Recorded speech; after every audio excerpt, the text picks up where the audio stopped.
Bonjour à tous, bienvenue au live meeting de Renew Green organisé par Lita.co dans le cadre de sa levée de fonds. Welkom iedereen op deze live meeting van Renew Green, georganiseerd door Lita.co. Mijn naam is Madeleine Krings, ik ben verantwoordelijk voor de fondsenwerving van Renew Green. We hebben misschien al elkaar aan de lijn gehad of zeker al ontmoet in het geval van een andere live meeting. Je m'appelle Madeleine Krings, je suis en charge de la levée de fonds. On s'est peut-être déjà vu dans le cadre d'un autre live meeting ou bien eu en ligne, évidemment. Je vais prendre quelques minutes pour vous présenter la plateforme sur laquelle on se trouve, laissant comme ça le temps à tout le monde de se connecter. Je vois qu'on est déjà une bonne vingtaine en ligne. Merci à tous pour votre présence. Ik ga hier even dit platform voorstellen en uitleggen, zodat iedereen de gelegenheid heeft om zich aan te sluiten en aan deze live meeting deel te nemen. Alors, la plateforme Livestorm, donc plateforme de conférence sur laquelle on se trouve, a quelques fonctions intéressantes pour ce live meeting. Vous verrez en dessous, à gauche ou à droite de votre écran, qu'il y a un onglet qui s'appelle Chat, dans lequel vous pouvez discuter. Ma collègue Jody, qui est en coulisses et qui se charge d'ailleurs du chat, vous y a mis un message. N'hésitez pas donc à nous partager les choses nécessaires dans ce chat, ou si vous avez un souci de connexion, si vous ne nous entendez pas bien, n'hésitez pas à le dire, c'est par là que ça se passe. Et alors vous avez un deuxième onglet questions juste à côté, où je vous demanderai et vous encourage à poser toutes vos questions, et cela pendant toute la durée de l'événement. Merci de les poser à cet endroit-là, ça nous permet de les rassembler et vous verrez que vous avez la possibilité de voter pour une question. Donc si vous avez la même question qu'une autre personne, qu'elle a déjà été posée ou bien qu'une question vous semble pertinente, n'hésitez pas à y ajouter votre vote, ça nous permet de les classifier également. Dus op het Livestorm-platform zijn er twee belangrijke tabbladen links of rechts onderaan uw scherm. Er is het chat-tabblad, daarin kunt u gerust met ons spreken, een bericht melden als er misschien een netwerkprobleem is, als u mij nu hoort, geeft gerust door. Voor al uw vragen tijdens het evenement, ik vraag jullie om jullie vragen te stellen in het vragentabblad of questions. Het is voor ons gemakkelijker om daar alle vragen terug te vinden. U kunt ook voor een vraag stemmen indien jullie bijvoorbeeld een andere vraag interessant vinden. Of als jullie dezelfde vraag hadden, stem er gerust voor natuurlijk. Alors, cet événement va surtout se passer en français, c'est la langue de l'entrepreneur. Maintenant, je vous encourage à poser votre question dans la langue de votre choix, plutôt français, néerlandais ou anglais, si possible. Et je me chargerai de traduction si besoin, n'hésitez pas à faire signe. Dus dit evenement zal grotendeels in het Frans gebeuren, gezien dit de taal is van de ondernemer. Stel gerust je vraag in de taal van je keuze, liefst Frans, Nederlands of Engels. Ik zal voor vertaling zorgen indien nodig en laat zeker weten als er iets niet duidelijk is. We zijn er daarvoor natuurlijk. Alors, comment va se passer cet événement? Ik zal even de structuur van het evenement doornemen en dan gaan we direct over tot de pitch. Dus we gaan binnen een minuut overgaan tot de pitch. Dit gepresenteerd zal worden door Tiziano, Loïc en Maxime.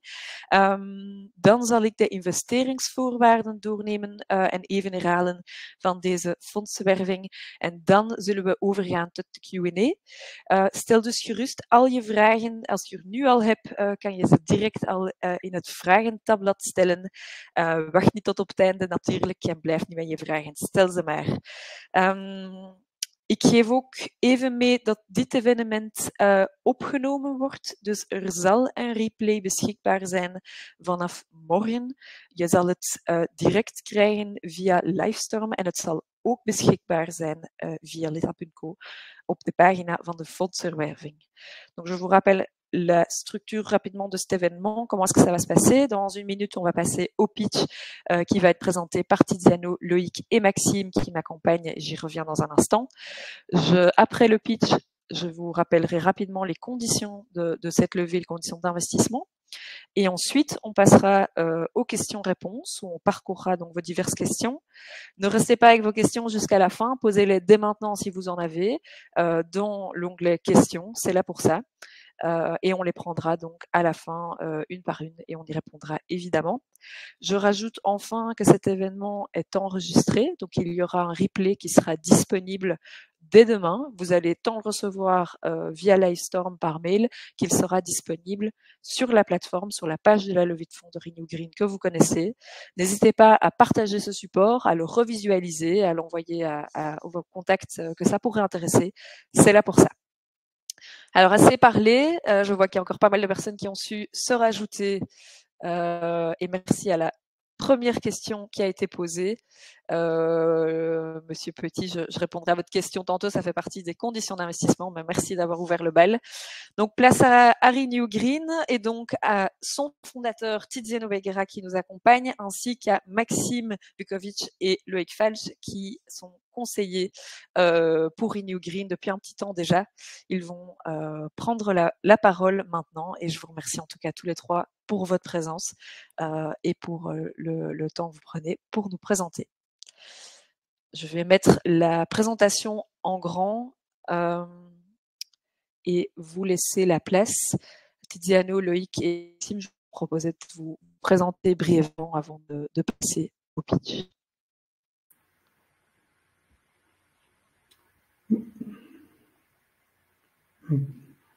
Bonjour tout le monde. Donc, tout d'abord, je vous remercie de votre présence et de l'intérêt que vous portez donc à notre projet Renew Green. Je m'appelle Tiziano, j'ai 63 ans et j'ai à peu près 40 ans d'expertise dans le domaine de l'industrie, principalement dans le commercial. Donc, ça fait 10 ans que maintenant je suis le marché du recyclage du pneu. La société elle a été créée il y a 4 ans. Il y aura 4 ans au mois de novembre de cette année. Et depuis lors, je me suis fait accompagner, comme vous l'a dit Madeleine, par Loïc Falch, qui est donc plus spécialisé dans tout ce qui est ingénierie et commercial, et Maxime dans le domaine financier. Alors ici, on va parler de recyclage de pneus par le système pyrolytique.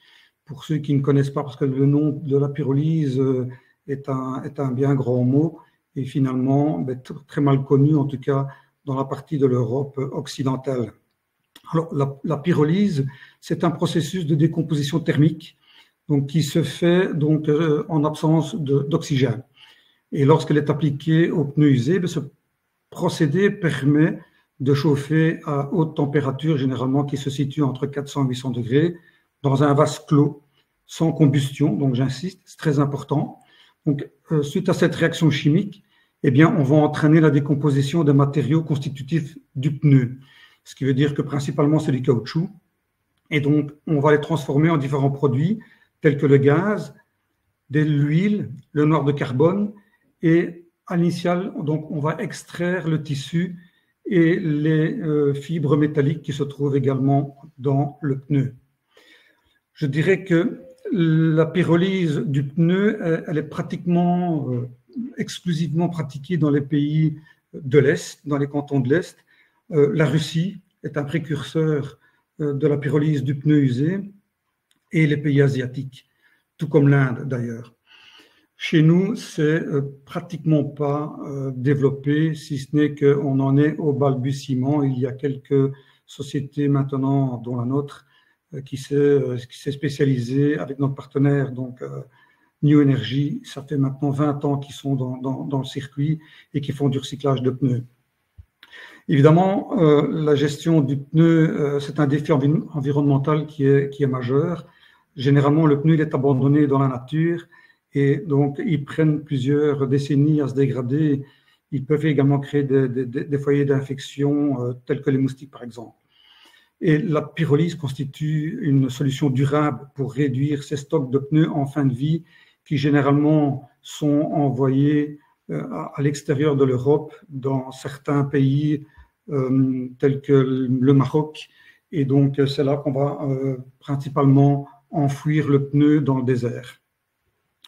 Donc, contrairement aussi à l'incinération, donc la pyrolyse elle a un gros avantage, c'est qu'elle ne produit pas de quantité d'émissions nocives, telles que des différentes toxines qui se retrouvent dans l'air à ce moment-là, une fois qu'on les incinère. Alors aujourd'hui, où en sommes-nous? Donc, le projet Renew Green est pratiquement dérisqué dans sa totalité, si ce n'est qu'aujourd'hui, il nous manque une petite poche. Il nous manque une petite poche au niveau du financement que l'on va vous exposer tout à l'heure. Ensuite, donc aujourd'hui, nous avons la possibilité de faire l'exploitation de notre entreprise. Nous avons donc mis une option sur un terrain de 5 hectares dans le zoning de Feluy à Senef. Donc cette option évidemment était payante et donc on a développé notre permis sur ce terrain-là, permis que nous avons obtenu fin 2022. Donc notre usine permettra, si vous voulez, de pouvoir recycler une capacité de 20 000 tonnes annuelles et ces 20 000 tonnes de pneus seront broyés, donnera donc en produit fini des extrants pour une quantité de 8 000 tonnes d'huile pyrolytique. On aura plus ou moins 6 500 tonnes de noir de carbone et 4 000 tonnes qui sont les résidus de métal et de textile. L'avantage évidemment de la pyrolyse aussi, c'est qu'on est dans une économie complètement circulaire, ce qui veut dire que les gaz qui seront émis lors de la combustion sont récupérés et donc seront réintroduits dans les brûleurs, ce qui permettra de faire fonctionner les réacteurs. On a juste besoin d'une impulsion électrique au départ pour faire fonctionner les réacteurs et à partir de là, donc on est en full autarcie, un circuit fermé, complet, et tous les 6 mois, au moment de l'entretien des réacteurs, évidemment, on a de nouveau besoin de cette impulsion électrique pour faire démarrer les réacteurs.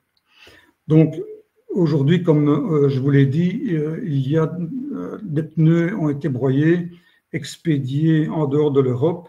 Il semblerait que ça pollue moins dans les pays africains que chez nous. Ceci étant dit, il y a quand même nos politiques qui ont eu un sursaut en se disant, ben, finalement, il serait peut-être préférable de ne plus les envoyer là-bas, mais de voir ce que l'on peut faire chez nous. Et depuis avril 2024, il y a une loi européenne qui est passée, qui stipule que tous les pneus qui ont été donc utilisés en Europe et qui sont devenus obsolètes et doivent être recyclés ne peuvent plus être exportés à l'extérieur de l'Europe. Donc, on doit trouver une solution locale. Et évidemment, Renew Green sera là pour pouvoir pallier à ce problème, en tout cas de ce qui est les quantités de pneus qui sont usés en Belgique. Il faut savoir que la capacité de 20 000 tonnes, chez nous, ne représente que 20% sur la quantité totale des pneus qui sont utilisés en Belgique, puisqu'on tourne aux alentours de 87 000 tonnes de pneus usés chaque année. Le pneu, évidemment, est un problème écologique parce qu'après le plastique, on ne le sait probablement pas, mais c'est la deuxième source la plus polluante au monde. Donc, c'est vraiment un problème environnemental très important. Donc, nous avons une technologie qui permet, évidemment, non seulement de pouvoir transformer ces pneus en produits de valeur importante, donc, mais qui ne vont pas rentrer dans un processus de revalorisation énergétique, mais plutôt dans un processus de matières premières qui vont servir à la production pour d'autres produits, tels que le noir de carbone, également l'huile.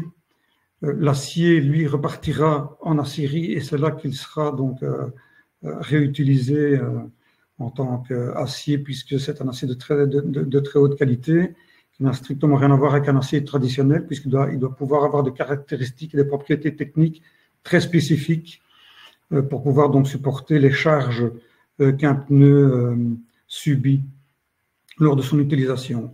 Et évidemment, les gaz, comme je vous l'ai dit, donc eux vont servir de source énergétique pour le système du recyclage.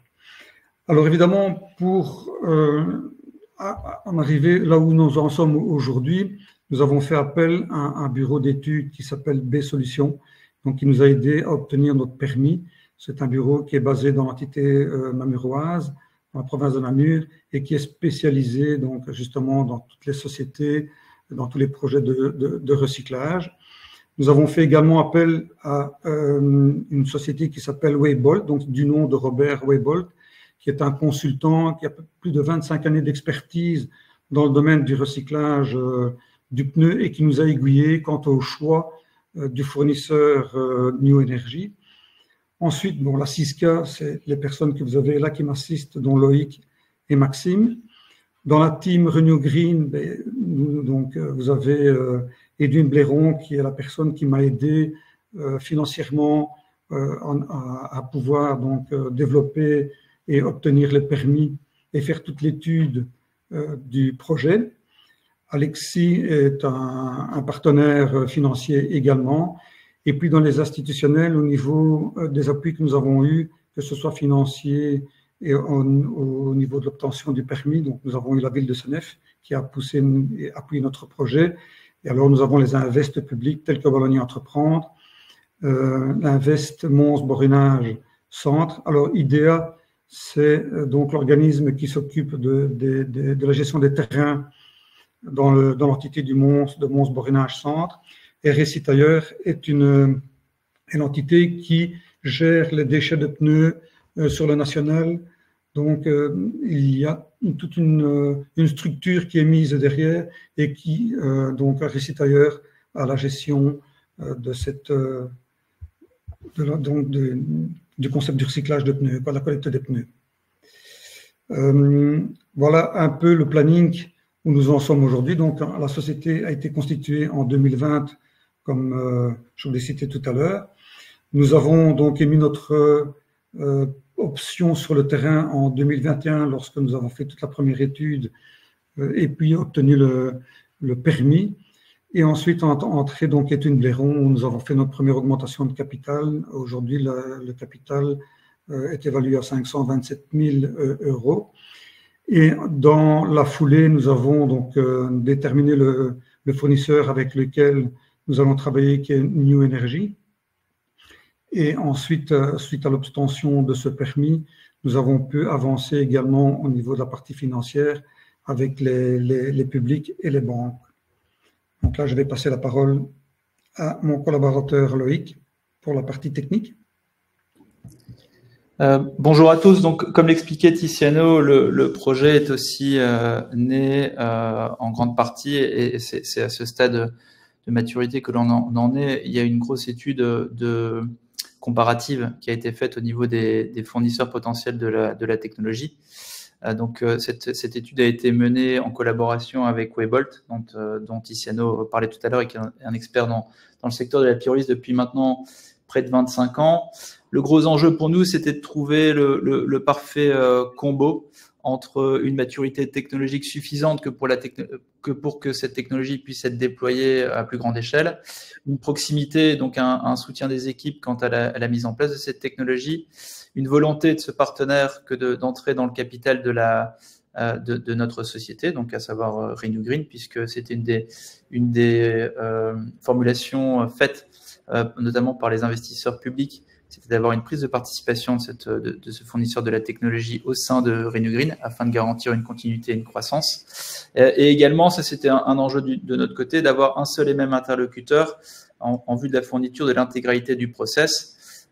Et donc c'est le cas puisqu'on aura à terme un contrat EPC qui nous lie avec New Energy, et ce contrat EPC oblige New Energy et contraint New Energy à la fourniture d'un process clé en main de A à Z, aussi bien sur la partie pré-traitement que la partie post-traitement, donc la partie recycling carbon black notamment, avec à la fois des garanties quantitatives, donc la garantie de produire X tonnes de noir de carbone, X tonnes d'huile de pyrolyse par an, mais aussi une garantie qualitative, donc respectant notamment les spécificités en termes d'extrants pour l'huile de carbone et en termes de l'huile de pyrolyse, pardon, et en termes de qualité pour tout ce qui est du noir de carbone. Vous voyez ici la liste des fournisseurs qui ont été présélectionnés. Chacun a véritablement un nom dans son secteur.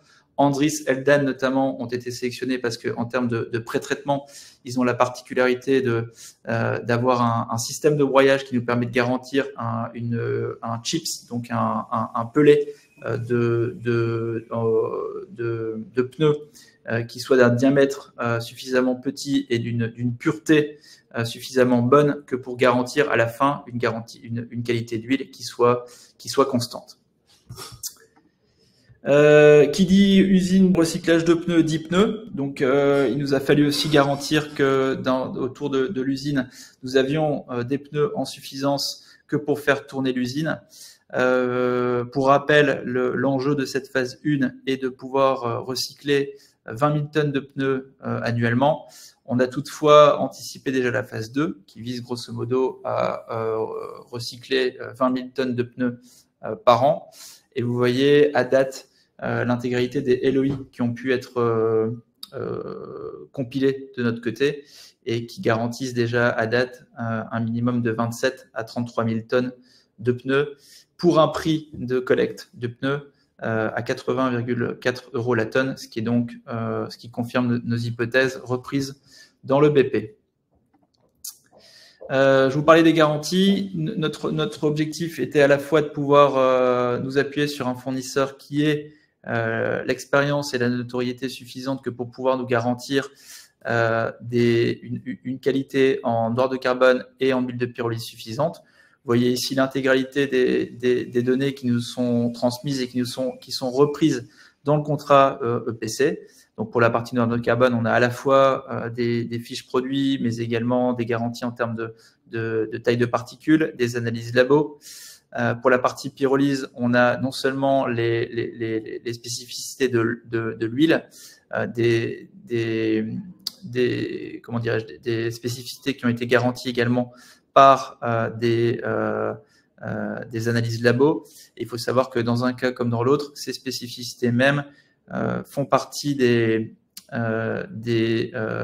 volontés d'achat de nos clients, puisque pour la partie huile de pyrolyse, on a notamment BASF qui nous a transmis évidemment son cahier des charges, et le cahier des charges de BASF est un copier-coller des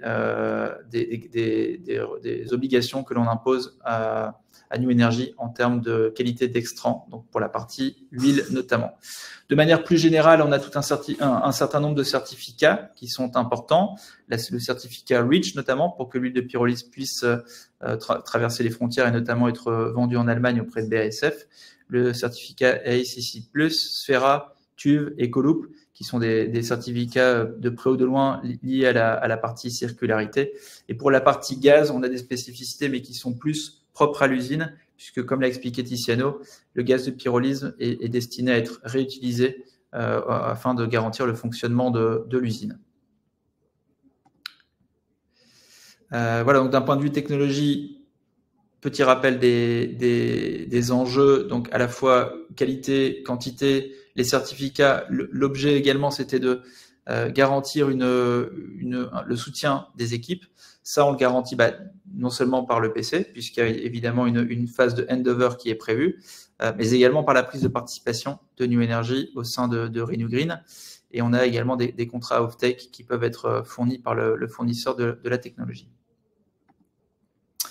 Quelques vues de l'usine, comme on vous l'a expliqué, donc c'était d'ailleurs une des questions qui était posée. La phase 1 consistait notamment à sécuriser la partie terrain, à sécuriser la partie permis de construire. Donc on a travaillé avec le bureau B Solutions dans ce cadre-là pour la réalisation des plans techniques et l'obtention de ce permis qui intègre évidemment le processus New Energy. Donc quelques vues. Voilà. Et pour la partie finance, je vais laisser la main à Maxime pour qu'il puisse vous expliquer où nous en sommes et quels sont nos derniers enjeux. Merci Luc. Ce qu'on va faire maintenant, c'est qu'on va couvrir deux aspects. Donc d'une part les aspects financiers du projet et puis après donc le montage de celui-ci. Bon, tout d'abord au niveau du compte de résultat, donc le modèle de pyrolyse est en fait assez rentable. Pourquoi? Parce que finalement à la fois les intrants et les extrants sont valorisés. Donc d'une part au niveau des intrants, donc en tant que recycleur, on est payé pour les pneus. Comme vous le savez, quand vous achetez des pneus, quand vous changez de pneus, vous payez une taxe équivalente à celle de récupération pelle qui est in fine reversée donc au recycleur. Et après, donc, tous les extraits, que ce soit justement de l'huile de pyrolyse, le métal qui est compris donc dans les pneus et le noir de carbone qui est vraiment l'élément le plus valorisé, donc sont tous revendus. Alors ici, donc, les projections qui ont été faites sont pour la première phase de 20 000 tonnes, sachant que sur le site de Feuilly, on peut en construire une deuxième, mais qu'actuellement, le besoin de financement que l'on demande est juste pour cette première phase.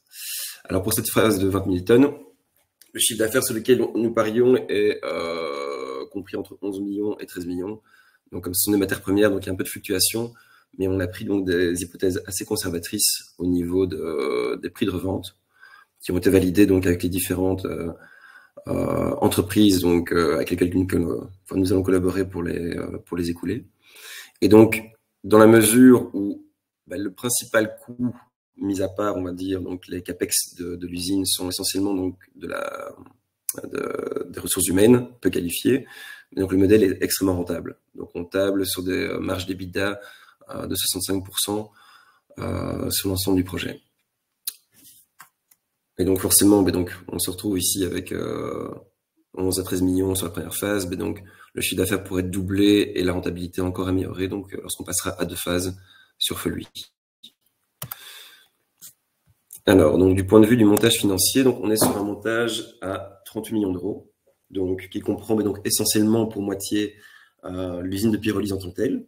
Donc, c'est de la haute technologie, donc c'est extrêmement complexe à développer, à construire. Donc, il y a quand même une grosse machinerie. Et le reste, c'est essentiellement donc, des terrains et des bâtiments. Donc, c'est essentiellement construire une boîte dans laquelle on vient mettre et installer l'usine. Donc, face à ça, donc, le mix de financement, donc, qu'on a beaucoup de bâtiments à financer et dans la partie donc, de l'usine, pas mal d'équipements standards. Donc, on peut utiliser un levier bancaire assez important. Donc, on a sécurisé donc 23 millions donc, de financement auprès de 2 partenaires financiers belges. On a eu 4,4 millions donc, de subsides sur l'ensemble du montage, ce qui peut paraître relativement peu donc, par rapport à l'enveloppe globale, mais qui correspond au maximum auquel on pouvait avoir droit. Et le reste du financement est composé donc de capital ou de quasi-capital, donc 11 millions d'euros, répartis à 50% pour des actionnaires donc, publics, donc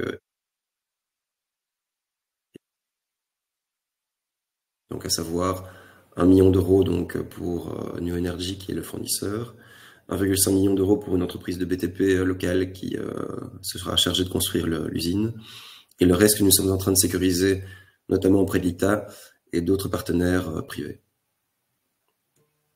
Et voilà.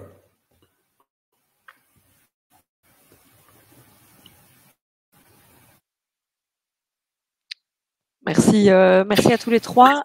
J'en déduis que voilà, on était effectivement arrivé à la fin de la présentation. Merci d'avoir pris le temps ici d'expliquer tout ceci. Merci à toutes les questions qui ont été posées. Je vais rapidement rappeler les conditions de cette levée avant de passer aux questions-réponses à proprement parler. Donc, il s'agit ici d'une levée de fonds en capital, donc il s'agit d'actions qui sont proposées pour cette levée-ci. Ce sont étant donné que Renew Green a été constitué en 2020, on est encore dans le délai pour bénéficier du tax shelter, réduction d'impôt à hauteur de 45% du montant investi pour les personnes physiques. Ici, vous pouvez participer, ça faisait partie des questions, à un ticket minimum à partir de 208 €. Pourquoi ce montant? Parce que c'était un multiple de la part de Renew qui est à 16 €, un petit peu. Et donc, pour respecter ce délai fiscal, entre autres, je vous indique déjà que la levée de fonds se clôturera au plus tard le 31 octobre. En termes de timing, le prochain document qui vous intéresse tout, ce qui va arriver très prochainement est le dossier d'investissement.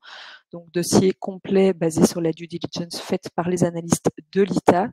Il sera mis à disposition sur la plateforme tout au courant de la semaine prochaine. On est en train de le finaliser et de le valider évidemment avec l'équipe de Renew Green.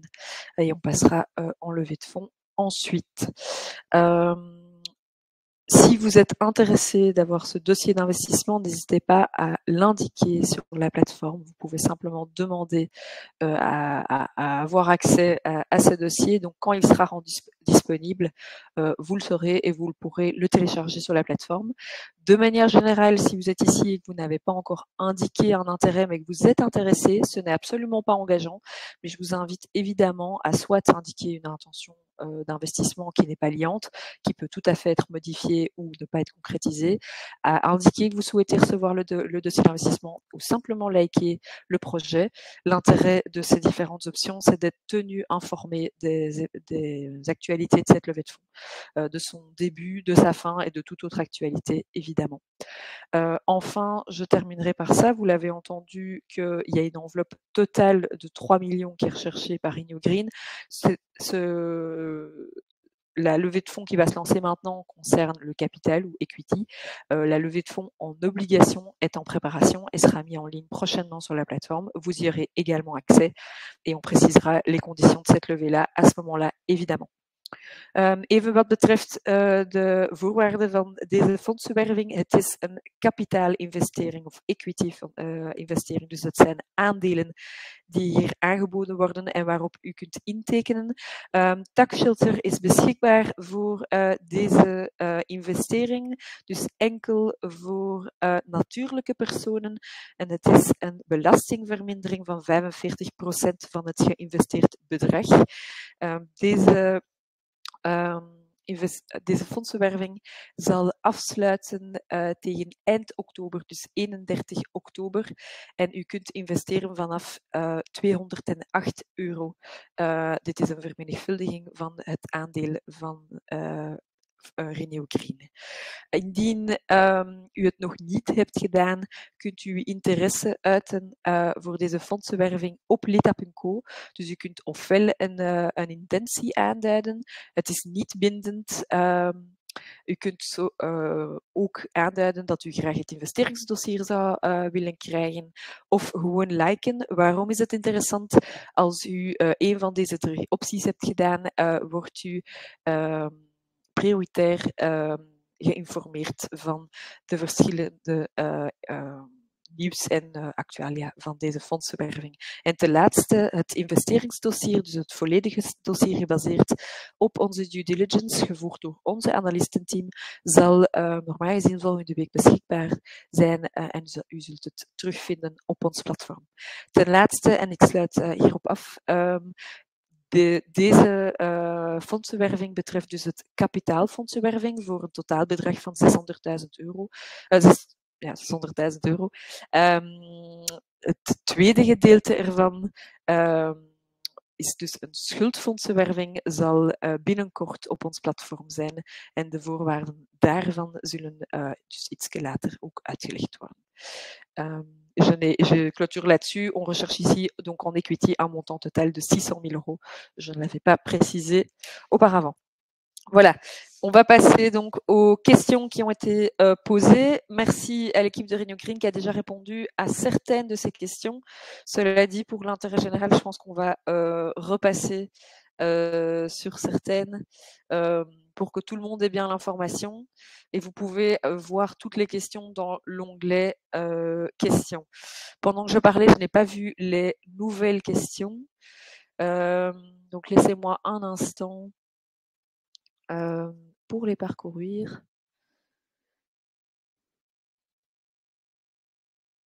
Alors, je vais d'emblée déjà... Il y en a plusieurs. Oui, vas-y, n'hésite pas, je dois simplement reprendre. J'avais pris le temps de les parcourir et je sais qu'il y en a plusieurs qui se recoupent un petit peu, notamment sur la partie concurrence, la partie. Oui. Il y a une question notamment qui revient assez souvent, c'est quelle est qui résume assez bien quelle est votre stratégie pour la commercialisation des produits gaz, nord de carbone, huile. Est-ce que et quel est le niveau quels sont les principaux facteurs de risque et comment pensez-vous pouvoir les couvrir? Alors, d'un point de vue risque. Objectivement, le principal risque aurait été de pouvoir se sécuriser en pneus, ce qui est plutôt on a plutôt une opportunité à ce niveau-là, puisque les contraintes sectorielles vont de plus en plus imposer aux collecteurs de recycler les pneus d'un point de vue local. Donc, ce qu'on pouvait faire par le passé, c'est-à-dire envoyer les pneus au grand export ou les brûler dans des cimenteries, ça, brûler dans les cimenteries, c'est déjà interdit. Les envoyer au grand export, ça l'est également. Ce qui est de plus en plus poussé, c'est justement de les valoriser d'un point de vue local. Donc ça, c'est déjà la première chose. D'un point de vue contractuel et pour la vente des extrants, on va différencier les 3 types d'extrants. Le métal, c'est le plus connu. Vous imaginez bien que sa valorisation, elle se fait au court marché. Et que ça ne pose évidemment aucun problème puisqu'on parle de métal. Donc, c'est quelque chose qui est très facilement valorisable, 4000 tonnes. La partie huile de pyrolyse, idem. Aujourd'hui, le gros enjeu des pétrochimistes et des industries dans le secteur, c'est de pouvoir sécuriser un maximum d'huile de pyrolyse. Il faut savoir qu'actuellement, demain, si on voulait s'engager avec BASF sur un contrat off-take pour l'achat de l'intégralité des huiles qui seront produites par l'usine sur les 10 prochaines années, ça n'aurait absolument aucun problème. Donc, il n'y a vraiment aucun souci là-dessus. D'un point de vue historique aussi, vous devez savoir qu'en termes de qualité là-dessus, New Energy est déjà partenaire de BASF et livre BASF depuis de nombreuses années et n'a d'ailleurs manqué aucune livraison. D'un point de vue pneu, c'est un enjeu qui est un peu plus variable, puisque là, on va avoir affaire à une industrie du pneu qui est sur un autre tempo, qui a d'un point de vue sectoriel l'enjeu d'intégrer un maximum de produits recyclés, comme beaucoup d'industries, mais qui a d'un point de vue réglementaire l'obligation de pouvoir tester la solidité des pneus, notamment. Et donc, pour ça, c'est un marché qui est plus long à mettre en place. Donc, je dirais que s'il y en avait un potentiel risque, ça serait à ce niveau-là, mais qui a évidemment été apprécié dans le BP et dans les différents scénarios que l'on a envisagés. Voilà. Merci Loïc. Maxime, j'ai également groupé les questions, mais si tu as certaines questions en tête auxquelles tu veux répondre d'emblée, je te laisse. Donc, elles sont liées. Donc, je vais d'abord répondre. Je vais combiner celle du timing prévu et de la rentabilité du projet. Donc, entre le moment où le go est donné et l'usine est opérationnelle, donc suivant le contrat signé avec le fournisseur, il se passe une vingtaine de mois. Donc, ce qui veut dire que l'usine entrerait en pleine capacité à partir de la mi-2026. Et il faut savoir finalement que l'usine est rentable dès qu'elle dépasse un seuil de fonctionnement à 40-50% de capacité. Donc, donc, comme tout est valorisé, que ce soit justement les intrants, les extrants, et donc le seuil de rentabilité est relativement faible par rapport à la capacité totale. Et donc, on serait à ce moment-là à full capacité, donc la deuxième moitié de 2026, ce qui fait qu'à ce moment-là, on serait déjà EBITDA positif cette année-là. Alors, je vais peut-être reprendre aussi le ratio d'endettement de la société. Pour être tout à fait franc, ça a été validé par les banques. Donc voilà. Et donc avec 60% de marge d'EBITDA, en fait, en gros, on peut se permettre des niveaux d'endettement qui sont assez élevés. Donc ce ratio, peut-être un peu élevé, mais il faut savoir que parfois dans des projets, on va dire plus matures en termes d'industrie, on peut monter à des ratios de 70-80%. Ici, on est grosso modo sur un ratio de tiers 1 tiers, ce qui a été validé par les banques, sachant qu'il y a aussi beaucoup une bonne partie des investissements qui sont aussi liés à des bâtiments qui sont essentiellement assez standards en fait, donc et sur lesquels les banques acceptent de prendre des risques de financement.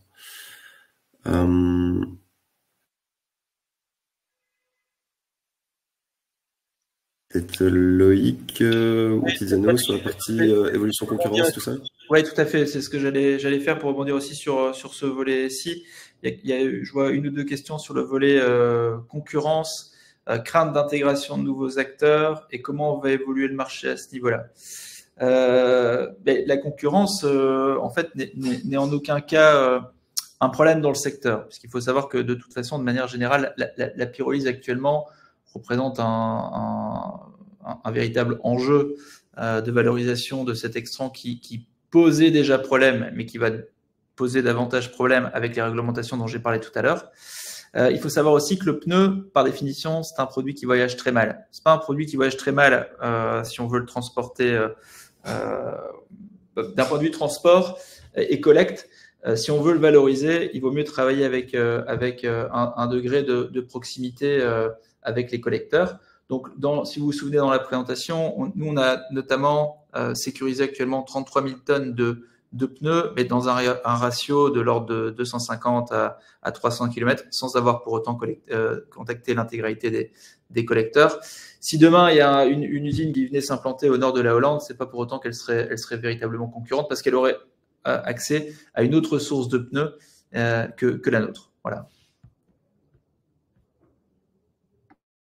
J'ajouterais qu'aujourd'hui, pour répondre à la question de M. Moulart, effectivement, il y a des acteurs qui s'intéressent au recyclage de pneus, mais très peu de choses sont faites. D'abord, il y a un grand maximum d'une dizaine de fournisseurs de ce type de technologie et qui ne cherchent pas du tout à la vendre, leur technologie, donc ils se la gardent. Ça, c'est déjà une chose. Donc, on reste vraiment dans une niche assez restrictive. Et en plus, on produit annuellement 1,7 milliard de pneus par an. Alors ici, on parle de pneus, et j'ai vu dans une autre question, effectivement, si on avait la possibilité de recycler d'autres produits que le pneu, mais tout ce qui est à base de caoutchouc peut rentrer dans nos réacteurs. Donc tout ce qui est bande transporteuse, par exemple, que vous retrouvez dans les aéroports ou sur des sites industriels qui transportent des matériaux d'un endroit à l'autre sur des tapis, tous ces produits ne sont pas recyclés. En fait, ils sont revalorisés ou déchiquetés puis enfuis dans le désert. Donc, il y a encore toute cette poche-là qu'on pourrait encore aller chercher. Mais 1,7 milliard de pneus annuels, quand on sait qu'il y a aujourd'hui 1% de ces pneus qui sont recyclés. Je ne parle pas de revalorisation, mais recyclés. Donc, ce qui veut dire que c'est très peu. On en est vraiment, on est au début, donc autant accrocher les wagons quand le train passe, ça c'est clair. Et être le premier, on aura toujours un avantage sur les concurrents qui pourraient effectivement venir. Et puis, il y a aussi l'augmentation de la consommation du pneu, parce qu'on parle de véhicules électriques, mais il faut savoir qu'un véhicule électrique étant beaucoup plus lourd qu'un véhicule thermique, hein, de l'ordre de plus ou moins la consommation sera également beaucoup plus importante. On parle de 20 à 30% d'augmentation de consommation de pneus annuelle, rien que par le fait de passer sur la transition du véhicule électrique. Donc, franchement, on a encore de très belles années devant nous. Je ne dis pas que concurrence, il n'y aura pas, mais à mon avis, il y aura quelques décennies qui seront passées d'ici là, vous savez. Ou probablement de la place pour tout le monde aussi. Très certainement. Vous savez, moi, ça fait 10 ans que je scrute le marché, que je l'étudie, que je suis ce marché. Et le marché est en constante évolution. Sur les 10 dernières années, en Belgique, on est passé, pour vous donner un ordre d'idée, de 60 000 tonnes de pneus il y a 10 ans. On a cette année, l'année 2023, on a clôturé avec 87 500 tonnes de pneus usés. Donc, 25% de consommation de pneus en plus sur les 10 dernières années. Rien que pour la Belgique. Hein. Je parle que pour la Belgique. Donc, vous imaginez, en France, aujourd'hui, il n'y a rien qui est fait. En Italie, il n'y a rien qui est fait. En Espagne, il n'y a rien qui est fait. Et je peux vous assurer que ce sont de gros consommateurs de pneus et tout est à faire, quoi.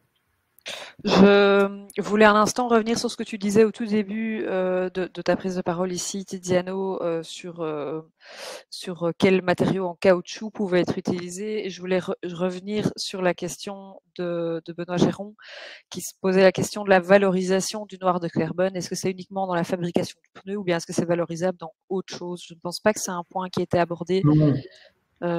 Effectivement, le noir de carbone recyclé, évidemment, ce que l'on vise, c'est de rentrer dans une économie circulaire. Donc, c'est de ressortir tous les produits d'un pneu qui ont tous les matériaux qui ont constitué ce pneu à la base.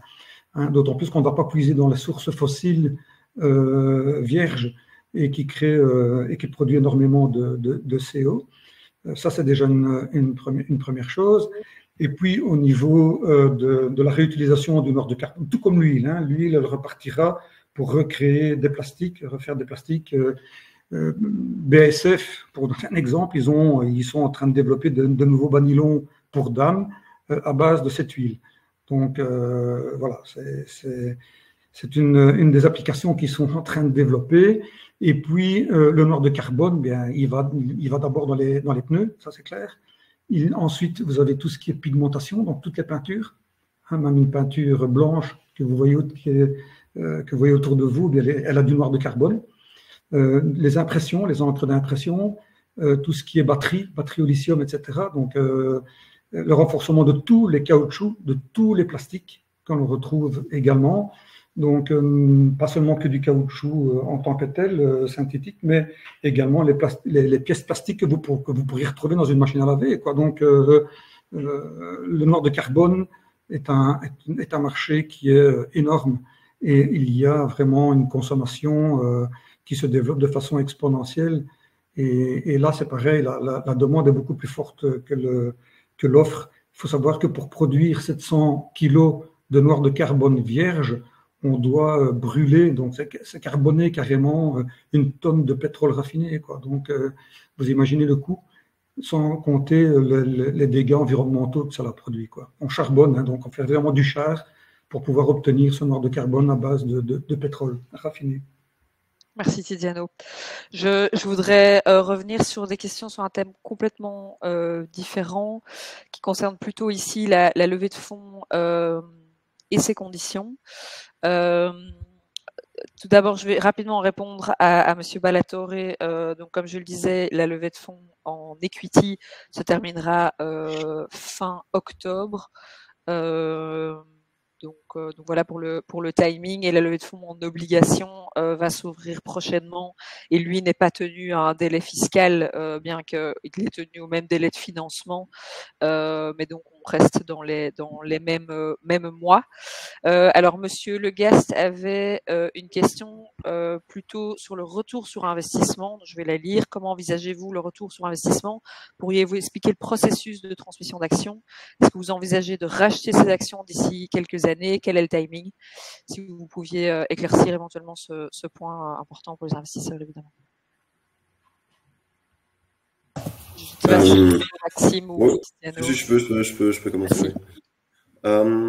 Disons qu'au niveau des fenêtres de sortie, donc elles ne sont pas encore forcément gravées dans la roche, mais il y en aura donc plusieurs. La première, c'est que finalement, donc il y a une première phase qui sera construite ici. Je prends peut-être un peu. Donc on estime en tout cas que la première fenêtre de liquidité devrait arriver, à mon avis, dans les 5 ans.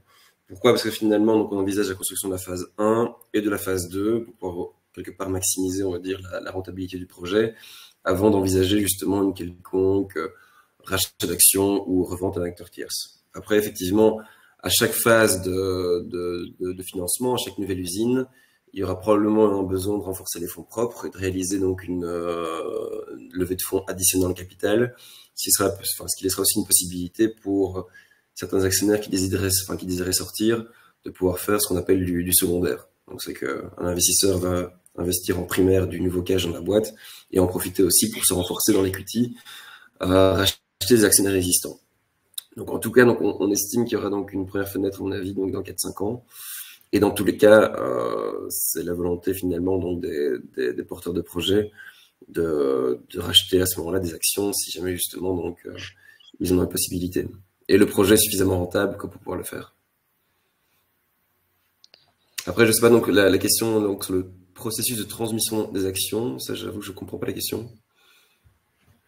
Non, je pense simplement de quelle manière une cession ou un transfert se fait, mais ici, si on est dans le processus d'un rachat d'actions, c'est standard. Enfin, Monsieur Le Gast, sauf si ça ne répond pas tout à fait à votre question, pour moi c'est clair.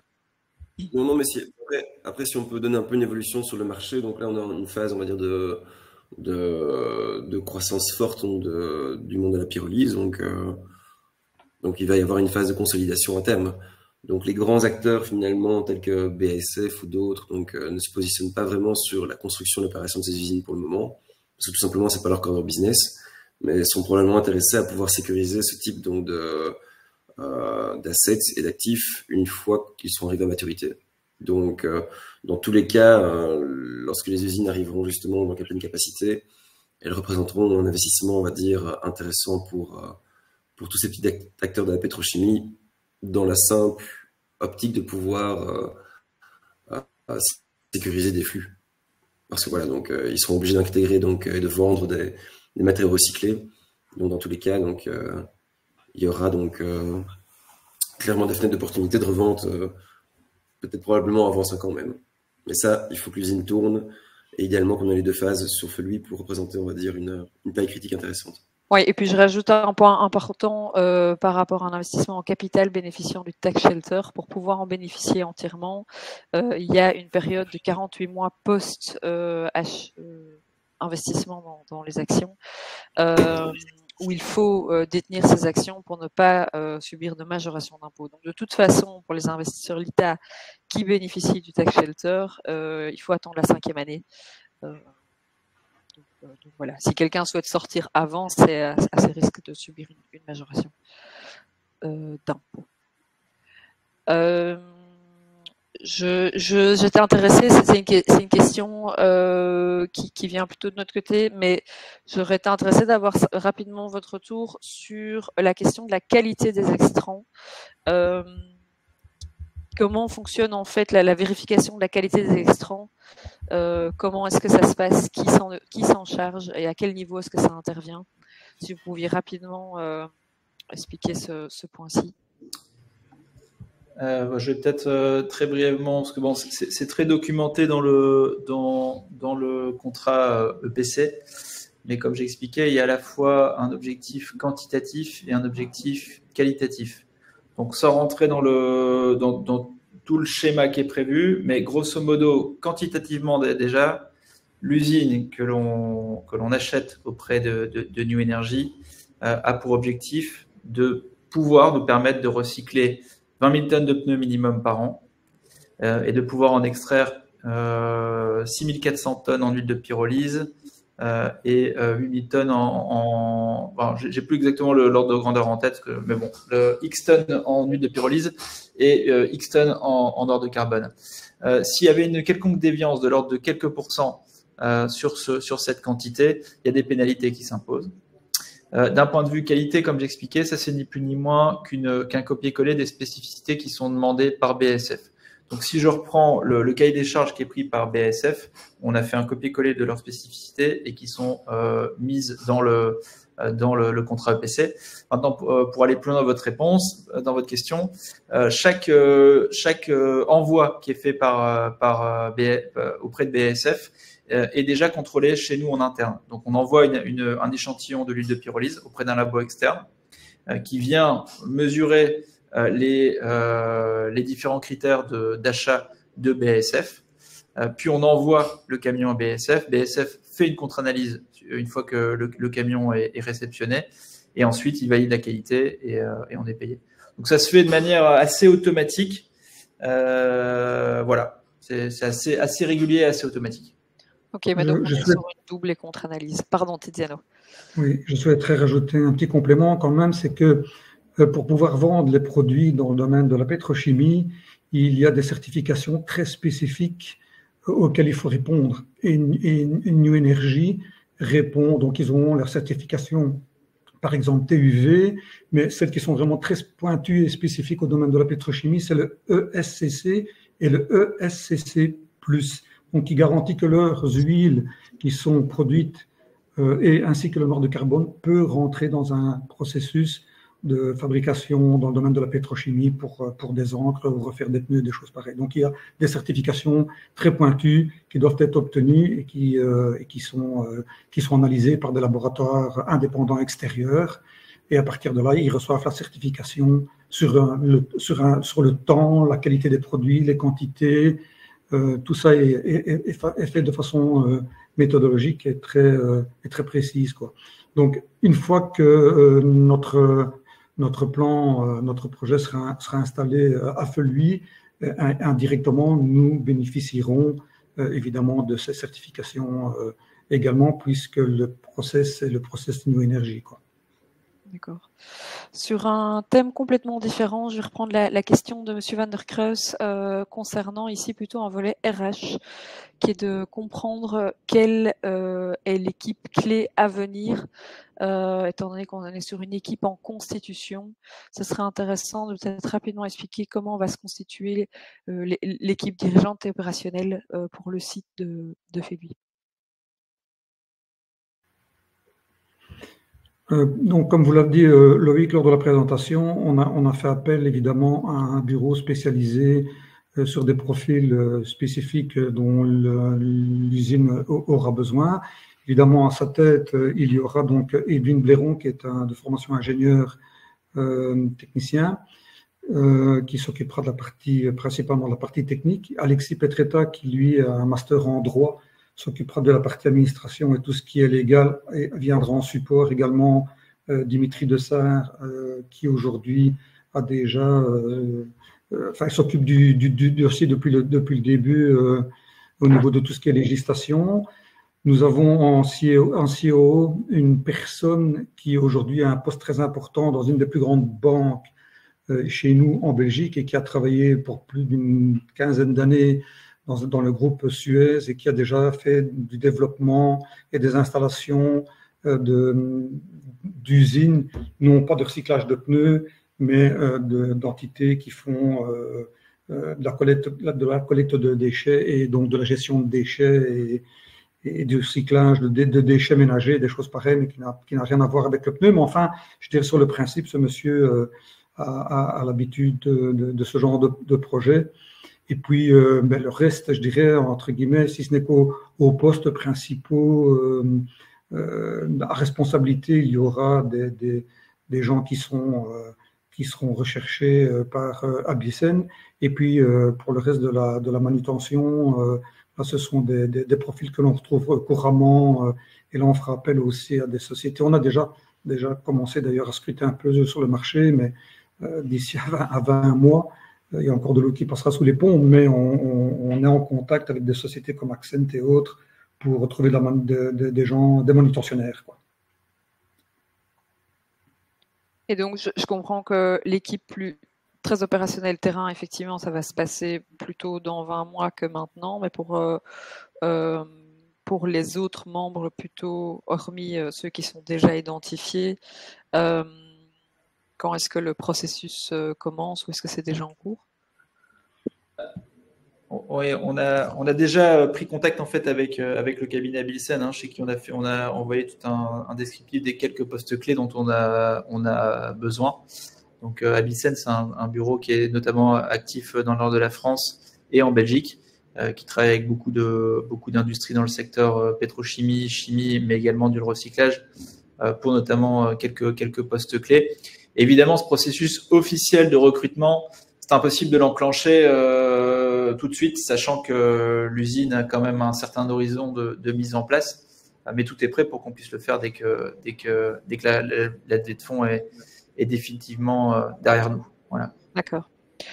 Pour respecter le timing, je vais encore prendre 2 questions sur 2 thèmes différents dans le but de ne pas trop dépasser par rapport à ce que tu as annoncé. Je voulais revenir plutôt dans un thème de développement de l'entreprise, sur la question de Monsieur Maillot, sur l'ambition au-delà du site de Fébuy. Peut-être simplement en une minute, voilà, dire ce que vous avez prévu et si le modèle économique est le même ou s'il y a des changements significatifs par rapport à ce qu'on connaît ici. Le modèle économique sera pratiquement du copier-coller parce que lorsque l'on sort de la Belgique, que ce soit aux Pays-Bas, on n'ira pas parce qu'il y a déjà une personne, enfin une entité qui est présente ou qui va se développer. Il faut savoir que dans le nord des Pays-Bas, donc à 500 km d'ici, il y a le gouvernement qui s'est penché sur le problème. Ils ont développé et dégagé des budgets assez importants. Mais en France, en Espagne et en Italie, nous avons déjà effectivement scruté un peu le marché, surtout l'Espagne. Et donc, je dirais, tout ce qui est obligation de collecte des pneus, ben, ça se passe comme chez nous, avec Récitailleur. Donc, il y a des organismes spécifiques qui ont répondu à un moment donné à un marché public, à une demande de marché public, et donc ils obtiennent pendant 5 ou 10 ans le monopole de la récupération, de la collecte des pneus, et puis ils en font quelque sorte, ils en font ce qu'ils veulent du moment qu'ils respectent les lois en vigueur. Et donc là, pareil, donc à ce moment-là, il faut aller trouver ces gens et s'organiser avec eux pour pouvoir démarrer une entité comme nous allons le faire ici en Belgique, tout simplement, quoi. Mais c'est prévu. On a déjà, en tout cas, l'Espagne est déjà bien avancée. Il y a déjà un terrain qui a été on a une option sur un terrain dans le sud de l'Espagne, principalement où transitent tous les déchets de pneus qui vont vers le Maroc, donc à un endroit vraiment très stratégique. Et là, on est sur 100 000 tonnes de pneus annuels, quoi. Mais commençons déjà par la Belgique, parce qu'on aura la possibilité aussi de doubler la capacité en Belgique. Il faut savoir que les pneus en Allemagne, pareil, transitent à 15% de la consommation des pneus belges. Maintenant, ils sont repris dans une petite partie de la consommation allemande, quoi. Donc, il y a des échanges comme ça qui se font pour diminuer certaines capacités de consommation de pneus. Mais là, pareil, on a été abordé par un des plus gros fournisseurs de pneus européens. Ils ont presque 6 000 points de vente en Europe et leur plus gros granulateur se trouve en Allemagne. Ils nous ont demandé aussi la possibilité de voir si nous ne pouvions pas trouver une collaboration entre eux et nous, quoi. Il y a en tout cas de l'avenir dans le secteur, ça c'est sûr. Mais démarrons avec notre première entité sur la Belgique, je me répète. Tout à fait. Et de toute façon, ce financement concerne cette entité sur la Belgique également. Loïc, je vois que tu as répondu à la dernière question que je voulais traiter. Je me dis simplement que pour le replay, ça peut être intéressant de l'avoir à l'oral également. Oui. Il s'agit donc de la dernière question de Monsieur Sontjens concernant la consommation d'énergie. Je vais la lire pour la forme. Donc, votre procédé consomme relativement beaucoup d'énergie. Est-ce que le prix de l'énergie est un risque? Comment est-ce que vous comptez vous protéger contre ce risque? Est-ce que vous avez de la flexibilité dans vos projections? Je peux juste rappeler ce que tu as mis à l'oral. Merci beaucoup. Voilà, grosso modo, pour essayer de synthétiser et vulgariser, je vais dire, le procédé de pyrolyse, on va dire qu'il y a 3 phases. Il y a une phase où on collecte des pneus, on les broie. Il y a une phase où on les brûle. Et il y a une phase où on stocke de l'huile en vue de la distiller. Et il y a une stock où on affine le fameux noir de carbone. Première phase, c'est un tapis. Donc un convoyeur qui effectivement fonctionne à l'électricité, plus un broyeur qui fonctionne à l'électricité. Ça a été budgétisé au BP. Partie pyrolyse, ça c'est un fonctionnement en parfait circuit fermé. Donc le gaz qui est produit via l'effet pyrolytique est réinjecté dans les fours de pyrolyse et donc il fonctionne en parfaite autonomie. Donc il n'y a absolument pas de consommation électrique nécessaire. Donc et là, pour lancer ton four, pardon, la toute première fois. Effectivement, bien parfait, Madeleine. Effectivement, c'est uniquement pour lancer le four qui a besoin d'une certaine première combustion. Mais une fois qu'il est lancé, le système fonctionne effectivement en parfaite autonomie. Et pour la partie RCB, il y a quelques appareils qui ont besoin d'un petit peu d'électricité, mais c'est assez anecdotique. Et la partie administrative, où là, effectivement, les bureaux administratifs ont besoin d'électricité. L'ensemble a été budgétisé dans le BP, donc ça a été effectivement mis.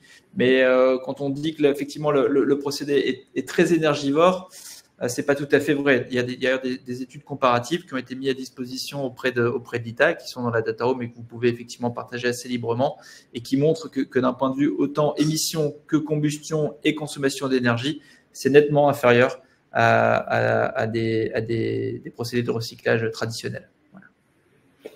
Je souhaiterais rajouter. Pardon, vas-y, Tiziano. Une petite parenthèse, c'est qu'il y a également une imposition qui est faite par la région wallonne, c'est qu'on va couvrir nos toitures, sur les toitures plates, de panneaux photovoltaïques, et il est même prévu sur les parkings, parce que les véhicules, on envisage à ce que les véhicules soient full électriques, il y aura des ombrières sur les parkings employés, pour pouvoir donc recharger les véhicules. Mais il y aura des panneaux photovoltaïques qui couvriront déjà une très grosse partie de la consommation électrique, qui est une obligation de toute façon à la région wallonne et pour lequel on est également sponsorisé à 100% sur l'emprunt, quoi. Eh bien. Merci, merci à tous les trois. On va en rester là. Il est 13h35. C'était extrêmement riche comme échange. Je remercie toutes les personnes présentes, soit jusqu'au bout, soit qui l'ont été un bon bout de temps et qui écouteront le replay pour la suite. Ce replay sera donc disponible d'ici demain, a priori, pour tout le monde, sur la plateforme Lita et via mail. N'hésitez pas à encore nous adresser vos questions, soit sur l'onglet questions-réponses sur la plateforme ou par mail. On y répondra avec plaisir. J'espère qu'on a répondu à toutes vos questions. On va encore les parcourir ici avec Tiziano, Maxime et Loïc. Et on y répondra si jamais ce n'est pas le cas.